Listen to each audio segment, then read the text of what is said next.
कैसे हैं? मैं हूं आर के सुमन। आप देख रहे हैं समाचार विश्लेषण पर।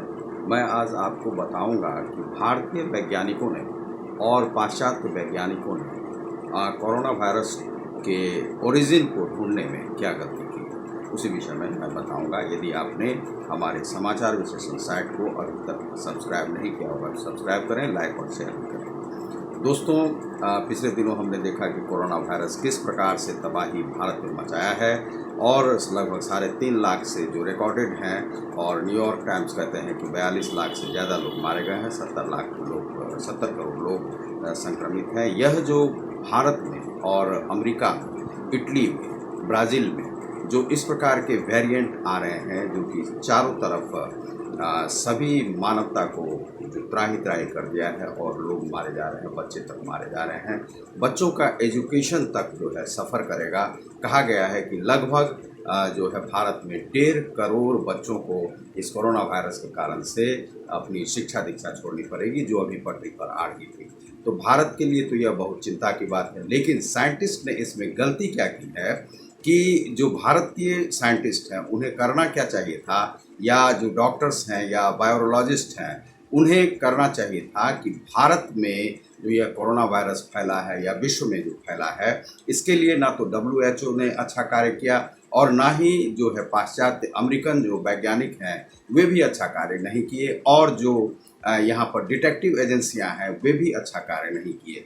तो उन लोगों ने गलती क्या की है कि सबसे पहले तो मान लीजिए कि चीन जो है इसमें कितने प्रतिशत तक वह जवाबदेह है, और चीन ने वुहान से इसे कैसे फैलाया। चीन पर संदेह इसलिए जाता है कि चीन ने इसमें किया क्या है कि जो वुहान लैब है, जो कि लगभग 1960 में उसकी स्थापना हुई थी और उस पर लगभग 350 करोड़ की एक्सपेंड करके उसे बनाया गया था, और 4 लेवल वह लैब है जिसमें कि जो है सो उसे रिसर्च को अंजाम दिया जाता है। वहाँ पर इसी प्रकार के रिसर्च होते हैं, और उसमें 3 जो वैज्ञानिक थे वह इस प्रकार के थे जो वहाँ पर ये संक्रमित पाए गए थे, जिसमें कहा गया था कि निमोनिया जैसा है। अब लेटर उन्होंने WHO को दिया कि नहीं दिया वह पता नहीं चल रहा है।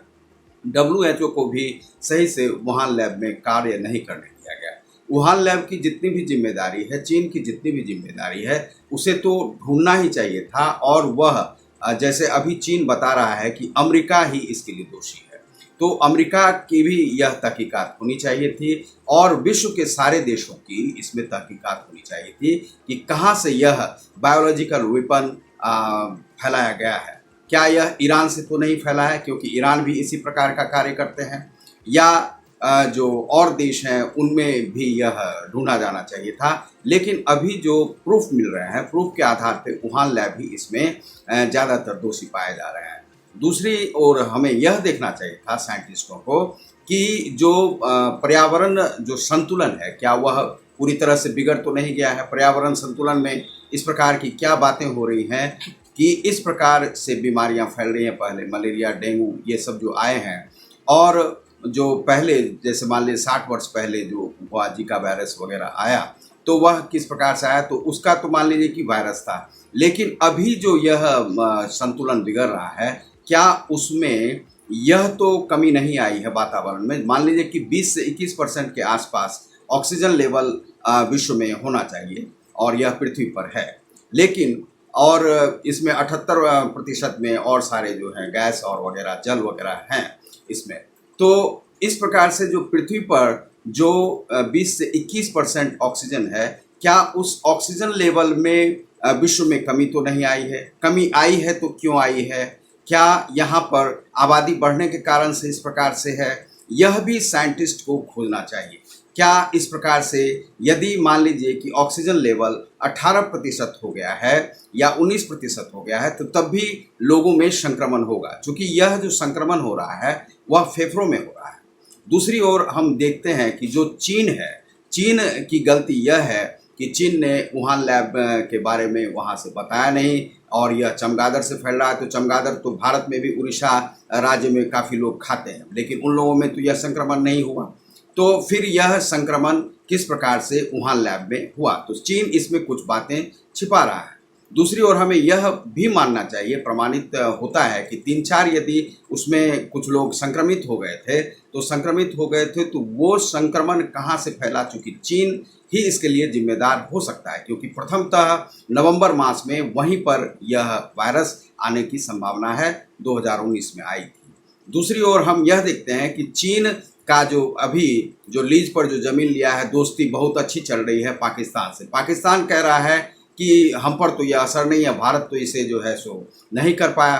तो भारत से तो चीन की जो है सो पुरानी दुश्मनी है, तो दुश्मनी में वह जो है जैविक हथियार फैला सकता है। यह भी एक प्रमाण के रूप में देखना चाहिए कि पाकिस्तान में वह नहीं फैला है, यानी कि यह बीम आधारित, अंतरिक्ष से इस जैविक हथियार को, रासायनिक हथियार को, जो कोरोना वायरस है, उसे फैलाया जा रहा है। जिन जिन देशों से उसे दुश्मनी है और उसका प्रतिशोध है और प्रतिस्पर्धा है, उन देशों को वह पूरी तरह से क्षतिग्रस्त करने का प्रयास किया है। जीडीपी रेट जो है सो अभी भारत में जो है सो बहुत ही कम चली गई है। 1% भी नहीं माना जा रहा है कि जीडीपी रेट होगा, विकास दर किस प्रकार से आगे बढ़ेगा, और देश को अभी लगभग 10 साल के लिए पीछे धकेल दिया गया है। भारत में हर सेक्टर अपने निम्नतम स्तर पर पहुंच गया है। तो इसीलिए भारत सरकार को इसमें यह जिम्मेदारी थी, यहाँ के साइंटिस्टों को, रॉ को, और जो खोजी एजेंसियां हैं, जो डिटेक्टिव एजेंसियां हैं, उन्हें इसका पता लगाना चाहिए था। यदि वुहान लैब इसके लिए जिम्मेदार है, तो वुहान लैब के जो चाइनीज जो लोग हैं, उन पर इसकी कार्रवाई अवश्य ही होनी चाहिए थी। वह कार्रवाई किस प्रकार से हो सकती है कि वहाँ के जैविक हथियारों के जितने भी वह लैब हैं, उन्हें जो है ध्वस्त कर दिया जाए, और चीन यदि इसमें किसी भी प्रकार से वह करता है, तो बहुत सारे देश मिलकर उस पर चढ़ाई करें, क्योंकि विश्व के लिए वह एक खतरा बनते जा रहा है। यदि यह मिलता है तब, यदि नहीं मिलता है और मिलता है कि ऑक्सीजन लेवल में कमी आई है, तो फिर चीन के बारे में भी देखा जा सकता है कि चीन आखिर मानवता के लिए कितना खतरनाक है। लेकिन यह माना जा रहा है कि जिस प्रकार से प्रमाणित हो रहा है, चीन ही इसके लिए जिम्मेदार है। तो आप देख रहे हैं हमारे समाचार विश्लेषण को। मैं हूँ आर.के. सुमन। बहुत बहुत धन्यवाद। आपने यदि सब्सक्राइब नहीं किया होगा हमारे चैनल को, तो सब्सक्राइब करें, लाइक और शेयर करें। बहुत बहुत धन्यवाद।